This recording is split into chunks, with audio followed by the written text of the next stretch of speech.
हैन जवानी में जाकर दुआ की कबूलियत का इजहार हुआ। बच्चा जब बड़ा हुआ, पढ़ने लिखने लगा, समझदार हो गया, मोहल्ले में कदर व इज्जत की निगाह से देखा जाने लगा। इस तरह दिन गुजरते गए और बच्चा जवानी की दहलीज को पहुंच गया, जवान हो गया। अब उसकी शादी की फिक्र हुई, शादी होने वाली थी, शादी के इंतजामात हो रहे थे। ये बच्चा इतना खूबसूरत के देखते ही जी लगे, इतनी प्यारी जवानी और इतना प्यारा शबाब के वो सबको अच्छा लगे, सब उसका एहतराम करें। माँ भी देखे तो खुश रहे कि मेरा नौजवान बेटा कितना खूबसूरत है। अब शादी की तैयारियां हो रही हैं। बस शादी से चंद दिन पहले अल्लाह ने अपने यहाँ बुला लिया और उसका इंतकाल हो गया। चूंकि उसकी वालिदा ने बद्दुआ की थी, जिसकी कबूलियत के आसार अब जाहिर हुए। अल्लाह ने कहा, हमने तुम्हें अमानत दी थी, दौलत दी थी, तुमने उसकी नाकदरी की, तुमने उसकी इज्जत नहीं की, तो अब नाकदरी का नतीजा भुगत। हमने तुम्हें बच्चा दिया था, तुम तो बहुत पहले कह रही थी कि अल्लाह इसको उठा लेता, मगर मैं आज उठा रहा हूँ ताकि तुम्हें एहसास हो। बाज़ मर्तबा एहसास नहीं होता और इंसान पता नहीं क्या से क्या बोल देता है। इसीलिए जहन्नुम में सबसे ज्यादा लोग जबान पर कंट्रोल ना होने की वजह से जाएंगे। अल्लाह ताला उससे हम सब की हिफाजत फरमाए।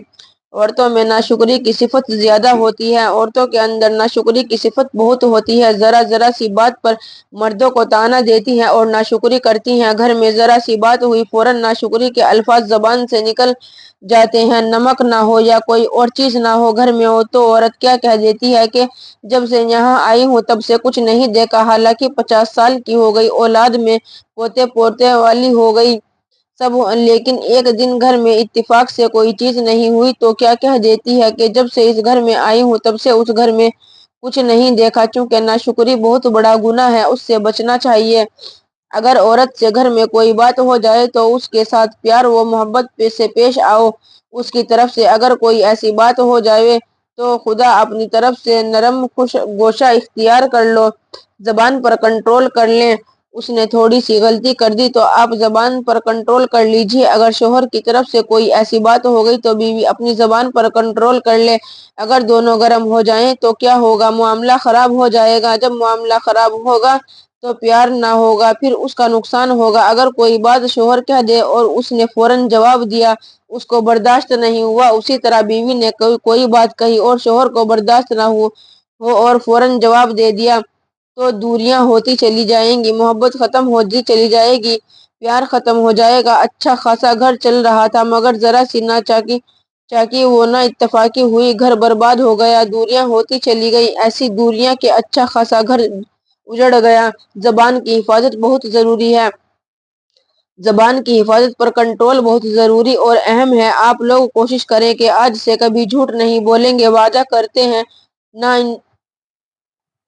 वादा करते हैं ना इंशाल्लाह के जबान से किसी को गाली नहीं देंगे, जबान से किसी की शान में कोई गुस्ताखी नहीं करेंगे। यकीनन अगर आपने ऐसा किया यानी जबान की हिफाजत की तो कामयाब है, वरना दुनिया के तमाम फितने फिसाद लड़ाई झगड़े जबान की वजह से होते हैं कि तूने यूं कहा था, मैंने यूं कहा था। अब आपस में जबान की वजह से लड़ाई हो गई तो ये जबान का टुकड़ा, जबान की जरा सी बेएहतियाती से इंसान को कहां से कहां पहुंचा देती है। झगड़े में, लड़ाई में जिंदगी को तबाह व बर्बाद कर देती है। इसलिए उसकी हिफाजत करें और कोशिश करें कि हमारी जबान ऐसी जबान बने जिससे अल्लाह और उसके रसूलुल्लाह सल्लल्लाहु अलैहि वसल्लम राजी और खुश हों और किसी को कोई तकलीफ ना पहुंचे। क्योंकि हदीस में यह है, मुसलमान वो है जिसकी जबान और हाथ से दूसरे लोग महफूज रहें, किसी को तान व तशनी ना करें, किसी को ताने ना दें, किसी को गाली गलौच ना दें, किसी के ऊपर तहम्मुत ना लगाएं। ये सब जबान से होता है। किसी की गीबत भी जबान से होती है कि वो ऐसा करता है वैसा करता है, इसको तो कुछ नहीं बिगड़ रहा है मगर हमारे नामाए अमाल खराब हो रहे हैं, हम गुनाह के काम कर रहे हैं। अल्लाह के रसूल सल्लल्लाहु अलैहि वसल्लम ने फरमाया, गीबत जिना से भी ज्यादा सख्त गुनाह है। ये किसी से हो रही है, जबान से हो रही है, दूसरे की बुराई तुम कर रहे हो और कह रहे हो कि मैं सच कह रहा हूँ, ये सच बात फला की जो तुम कह रहे हो, यही तो गीबत है। अगर ये बात उसमें नहीं है और तुम यूं नहीं नकल कर रहे हो तो ये तुम तो झूठ बोल रहे हो और फिर तो डबल गुनाह कर रहे हो। ये तो बड़ा बहुत बहुतान है, गुनाह कबीरा है। अगर उसमें वो बात है जो तुम कह रहे हो تو یہ غیبت ہے، اور اگر اس کے اندر وہ بات نہیں ہے تو یہ گناہ الزام ہے۔ یہ کون کر رہا ہے؟ زبان کر رہی ہے۔ آپ